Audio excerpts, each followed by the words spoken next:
Hello crafters, I'm JanB and I'm an independent Stampin' Up demonstrator. Today I'd like to show you how I made this little gift box. I got the idea for this style of box from a video I saw recently from Sam Hammond. I loved the way that she had done the closure on her box. I've had to make it a bit wider and it is also a fraction longer as well, but this actual design was definitely from Sam, so many thanks to that, Sam. It's a great idea. What happens is you undo the bow, the ribbon comes down like that and the gift is inside. I will show you what the gift is as we go towards the end. It's what I'm going to be sending out to all of my June online customers. So if you place an order with me on my online store during June, you'll be receiving one of these. You'll see at the end what the gift is. So let's just tie that back up again. Okay, so to start off with, the card pieces that you're going to need. Very nice and easy. 3 pieces. A piece of Specialty Designer Series paper. I'm using this because it's a little bit thicker and I just feel that it's better for the gift that I'm putting inside there, and it's got to go through the post. So this measures 3.5 inches by 11 3/4 inches, which is 8.9 by 29.8 centimetres. You'll need a small piece of gold glimmer paper, which is approximately 1 3/4 inches by 1 3/4 inches, which is 4.5 by 4.5 centimetres. And you'll also need a small piece of very vanilla cardstock. I allowed myself a piece that's 2.5 inches by 2.5 inches, which is 6.5 by 6.5 centimetres, because I've got to do some stamping on this, and I just need to allow myself a bit of area not to actually be in the centre. If you're confident you can go straight in the centre, then a piece of cardstock that size would be okay. But if you're like me, you need a bigger piece. Right, so the first thing we're going to do is we're going to do some scoring. So I'll bring up my scoreboard.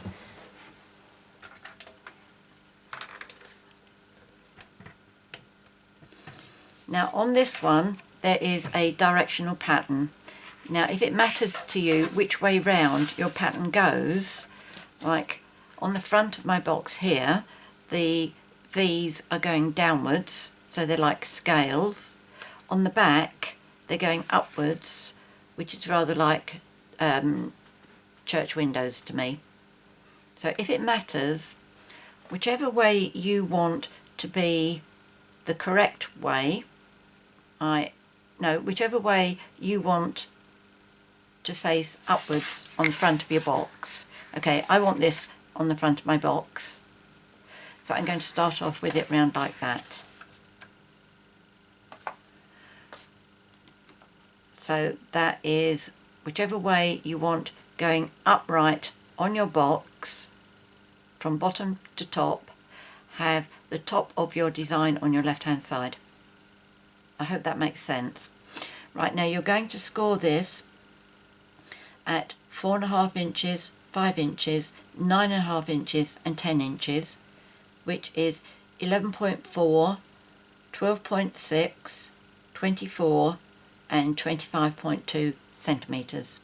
Now when you're scoring this, although you need to use the smaller end of your scoring tool, don't press too hard, particularly if you're using this Designer Series paper, because you could split the foil. So I'm going to do 4.5 inches, 5 inches, 9.5 inches and 10 inches.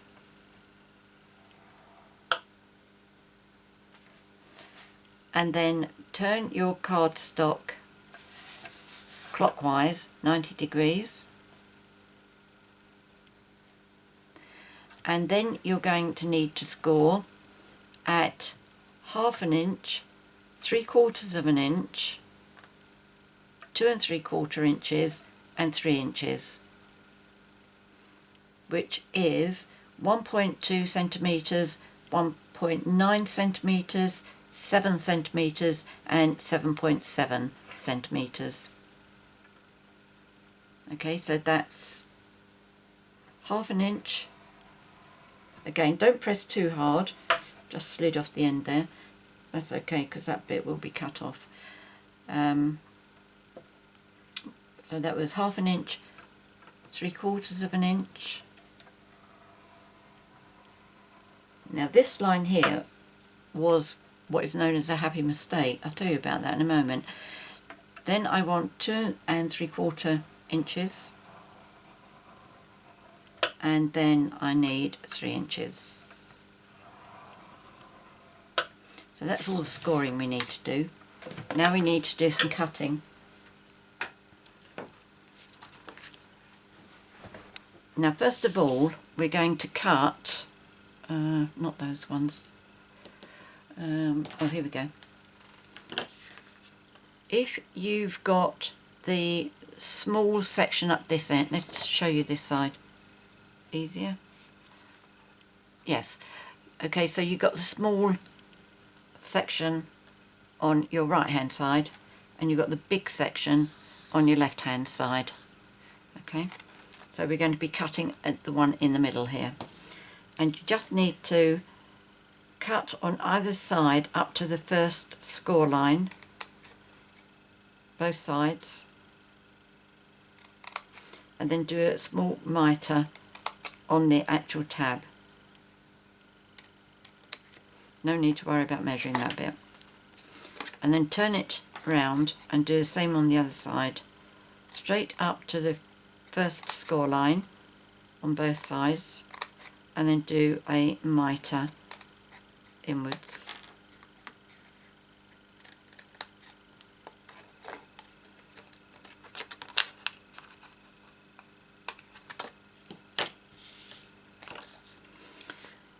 Right, now with the small piece down here, what we're going to do is we are going to cut off the 2 oblongs, long oblongs, and those 2 pieces there. So that those 4 squares in the corner we're going to cut right off, and those 4 we're going to cut right off. Originally when I was doing this, the instructions were going to be on the second score line, on the one that's inside, the instructions were going to be just score down to the second score line. But on one of them I didn't pay attention and I scored all the way down like we have now. The difference that's going to make is, not that one, it's easy to see on this one. On this one, this is some retired Specialty Designer Series paper. This was from Popper Pink. Now as you can see, the front of this is plain. That's plain. On this one I've got a score line that comes down here and here. You see that? And got score lines there and there. Now that really was a happy mistake, because I think that just adds something nice to the box. It just gives it a little bit of character. So that's why I changed the instructions for that. Right, so what we're going to do now is on the second score line in, we're going to cut down to the second score line down. Just one straight line.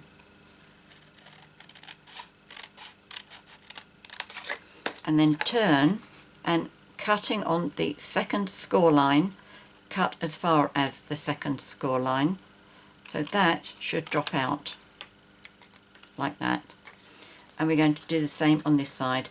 So on the second score line, that's the one on the innermost, just cut a straight line straight down to the second score line, and then again on the second score line down, cut as far to the second score line.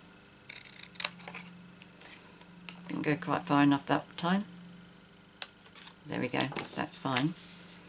So that's that done. That's all the cutting we need to do. We got one little bit of punching, and this is the Scalloped tag topper, no, Scalloped tag punch. I'll have the correct detail, the correct name of this and the product number in the box below. So you just slide that in. If you want to double check to make sure you've got it coming right the way through to the end, do. But I find that by holding on to it like that, because I've done several of them now, I can judge by that whether that's in correctly or not, and then just punch it. So then you've got your tab top. Okay. So now we're going to fold on all our score lines. I do recommend that you use a bone folder, but I don't recommend that you give it a really good squash.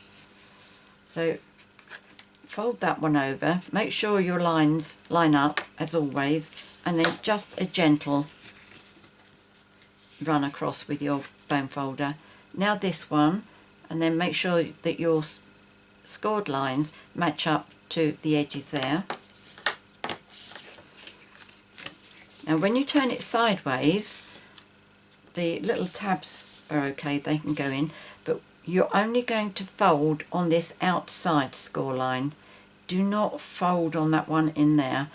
Don't fold on that one in there, just the outside one. Okay, so you're just going to do that, and again a gentle little run along with your bone folder. Turn it around to the other side, just fold it on the first line, and then for that one very gently. So that's fine.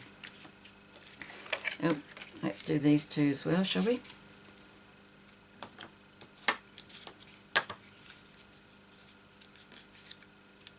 Just make sure they're going over straight. Okay, now we're going to adhere our box together, and basically what we want is we want these sides on here, this one here on the right hand side, we want them going on the outside of those sides so that the line is seen from the back. Okay, now the easy way of doing this is if you make sure you keep it standing up, it's that much easier to make sure that that stays as a nice box frame, and it's easy to tell whether it's relatively easy to tell whether you've got your box straight or not. So what we're going to do is with the two tabs, obviously I use Tombow, but you may prefer to use Fast Fuse. Snail definitely won't work. So just a little bit on the tabs, and then on that first outside section. Not too much because you don't want it squidging out.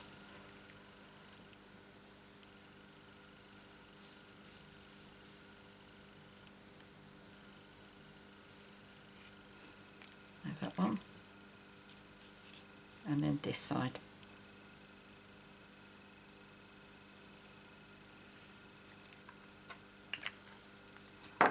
Now as I bring these two sides up, I wonder if it's easier to show you laying down, showing you the box laying down, but you just remember to keep it standing up. I don't know, I'm going to do it standing up I think. If we can just get that one out of the way. Right, so I'm not worrying about those little tabs down there at the moment. They can float free, but I'm concerned about this one. So what I'm doing is I'm holding my fingers towards the bottom, and they are the bits that I'm going to wrap around the box first. And as I've grabbed hold of them here, I'm going to push that bit in. Just push that little bit in, and then just gradually put my fingers down so that I am putting my box together. A little bit of pressure on the inside and on the inside there, and then your box should stand up. If your box stands up, then you've done a good job of it. Now to do the inside, what I do is for the sides, my bone folder is enough just to press it all down and press it all down the other side. but we've got 2 tabs down there which don't always go down. This one's gone down, but that one hasn't. Can you see that? That one's still sticking up. So I've got a long unsharpened pencil which goes down there beautifully. So I can make that stick down. You can hear my pencil bouncing off of that, and I will just make sure that one's stuck nicely as well. Okay, so they're stuck down very nicely, both sides. Now for the ribbon, we've got to put it through here, and it means we've got to punch a hole. Now I'm going to be using my 1/8 of an inch handheld hole punch, and I will take a pencil, and with my lid folded over, and I'm going to make sure that that edge matches up nicely with my score lines either side, and just very gently draw a little pencil mark there. I think I can just about see that. And then can I see that? No, it's disappeared.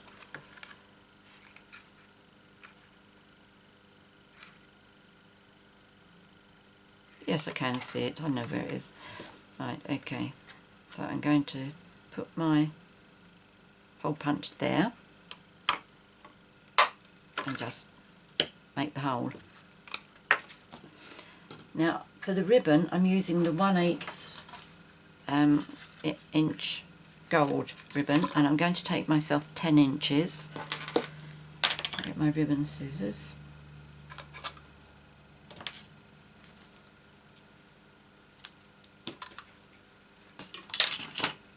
Now what you need to do with this is fold it in half,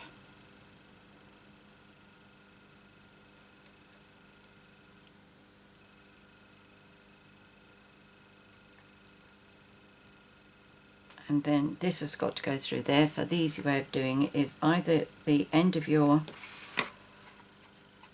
embossing tool or tweezers, and then to pull it through. This is where I use my tweezers to pull it through. Now as you're pulling it through, make sure that you've got those 2 pieces of ribbon laying flat all the time, and pull it through as far as you dare. Now you need to tie a knot into this.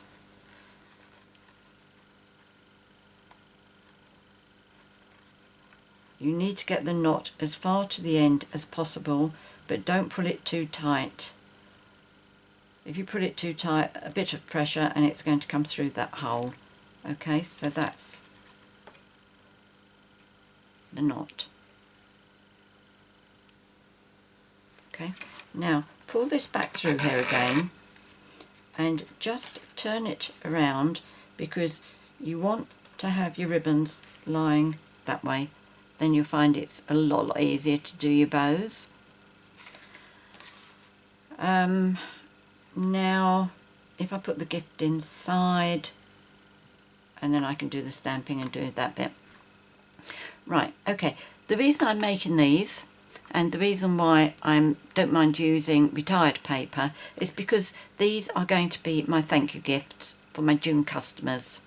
Anybody who orders online is going to receive one of these gifts, and inside one of these boxes there's going to be one of these beautiful key rings. Okay, so I need to wrap this up to put it in my box, and I've got some gold tissue paper. Now I'd just like to give you a little tip about the tissue paper, how to get it cut nice straight lines like that. I don't iron mine. I don't know if you can iron this, but I'm not that fussy. But what I do is I take one complete sheet of tissue paper and I fold it into 8, and then I put this through my guillotine, and I cut off down this side so that I cut off those folds, and then I turn it over and then I cut off those folds. Then I turn it round this way and I cut off those folds, and then I finish up with a little pile of tissue paper like this all nicely cut, ready to wrap my gifts. Okay. Right, so that's my gift, and I'm going to wrap it up. What I'll do is put it on there. I'm not taking the tickets off. So fold that and fold that. Now, as I fold this one up, I'm just going to fold that little corner up a little bit. I'll fold that little corner. Let's find out where the line goes first. Right there. So just fold that little corner up as well. Just to make it a little bit tidy in the box. So as I fold this one over, I try and get that to go at an angle slightly. And then this one, as that comes over, I make that one go at an angle. And then as I fold it over, it makes it look nice and tidy from this side. And from that side, it's not too bad. So it's going to go in the box that way round. That's the ring of the key ring. So that goes in there. Pop the ribbons in here.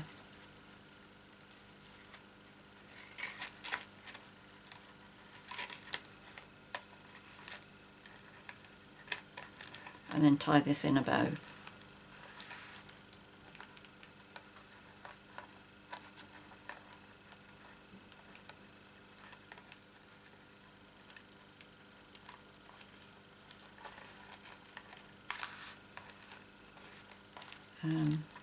Which way are you going?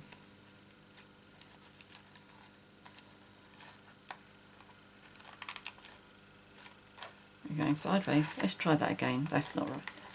Or it looks as if my ribbon might be slightly twisted. Let's straighten that up a bit. Right, one more try. If it doesn't work, then I'll put it aside. I'll do it off camera then.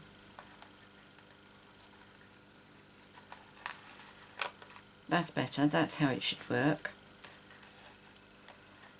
There we go. I'll leave the bow quite small. I'm just going to angle the ends.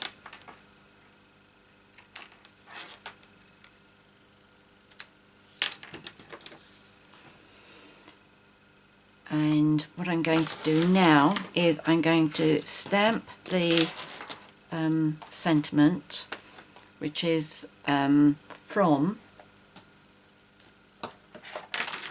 the new stamp set called Eastern Beauty. This is written on here because I've now started writing the name of the thinlits and framelits that go with the stamp set on the box. Likewise with the thinlits, I put a note on that file to say which stamp set it goes with. So I'm using that little circle there, and also thank you. Now a little trick with this is, because I'm doing one stamp inside another one, it's very useful if you've got a dirty VersaMark pad. Mine's very dirty, look at that. But the beauty of it is, in fact let me get myself prepared here, because I need a sheet of paper to put my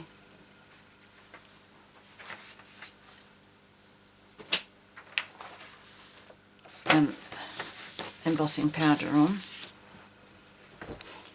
Right, first of all I will go over my paper with my Embossing Buddy, make sure there's no sticky finger marks, any static greasy finger marks or anything. And then I'm going to do the thank you first. I hope this is going to show up in the camera, but this will come out really quite pink. Okay. Benefit of a nice dirty embossing VersaMark. And the thing is, because I'm using gold, it's going to cover this colour up. Now I'm going to bring this down as close to me as I can so that I can get this circle over it without getting my head in the screen, hopefully.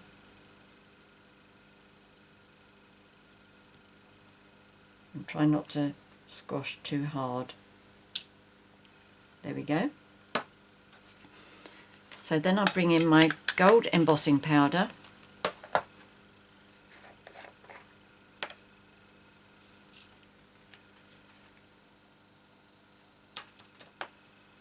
There we go, that's lovely. Let's pop that back in the box.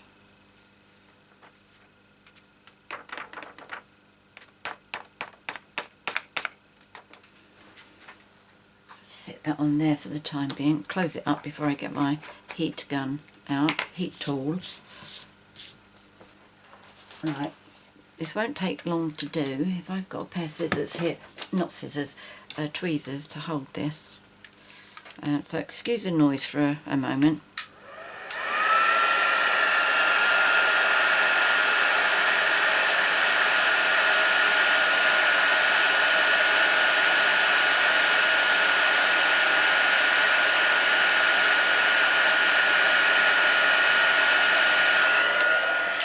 There we go. So all I need to do now is die cut these two. That being one and that being the other one. So I'll bring my big shot up.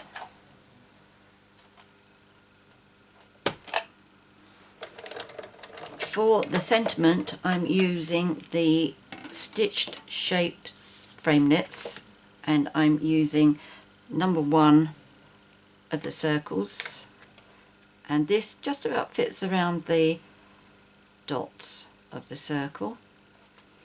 And then I'm using, that was number 1, this is number 2, yes, this is from the Layering Ovals framelits, and it's a Scalloped number 2 die, and that just about fits on there beautifully. This is why I say you need a larger piece to do that than you do this, because if you use that size you've got to get that right in the centre. Not impossible, unless you're JanB, of course. It would be totally impossible for her. Right, so we have the scallop circle, and we have the stitched shape framelit circle.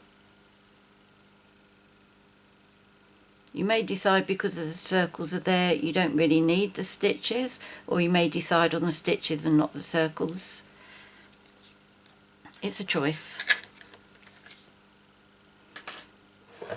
Now if we just put this away, we don't need this.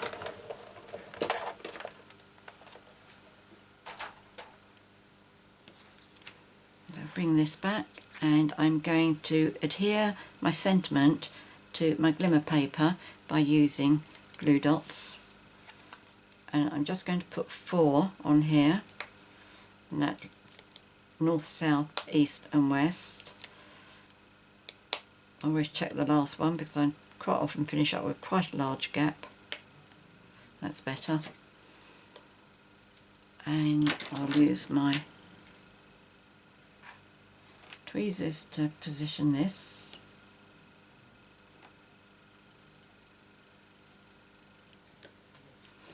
And then I'm going to adhere that onto there. So we'll use Tombow again.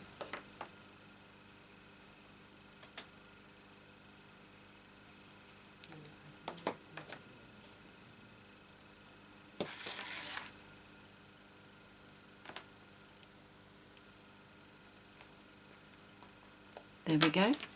So there's today's project. There's that one with the V's going upwards, this one with the V's going down, whichever way you like. Let me show you it from the back. Obviously the back is the opposite of the front, so whichever you like. I will just show you these. These are the pop of pink, because I am going to make one of these for all of my customers, my June customers. I don't have enough specialty paper in the current papers, so I am using some retired designs that I've got. I'm sure my customers don't mind when I'm saying thank you that I've used something that's retired. So there we go. I hope you've enjoyed this project. I hope you enjoy this little bit about the embossed line down here as well. So a big thank you to Sam Hammond for the design of this box. The idea was hers. I've just made it a bit bigger and a bit longer. So thank you very much, Sam. If you have any questions, please leave the comment in the box below or email me at janb@janbcards.com. I'm always very happy to help you. If you'd like to purchase any of the products that I featured, please visit my 24/7 online Stampin' Up shop. There'll be a link in the box below. And don't forget, if you do shop with me during June, you will receive one of these beautiful purses in one of these boxes at the end of the month, just after the end of the month. If you've enjoyed my video, please subscribe to my YouTube channel by clicking on the subscribe button. And finally, I will put all the products that I've used and all the measurements and where you score and everything in the box below. I'm also going to be putting those details on my blog, because somebody has experienced problems trying to do a copy and paste from down there on YouTube. But it's a lot easier over there. But you don't need to go to my website. You will get everything from down there. Many thanks for joining me today. Until next time, happy crafting. Cheerio.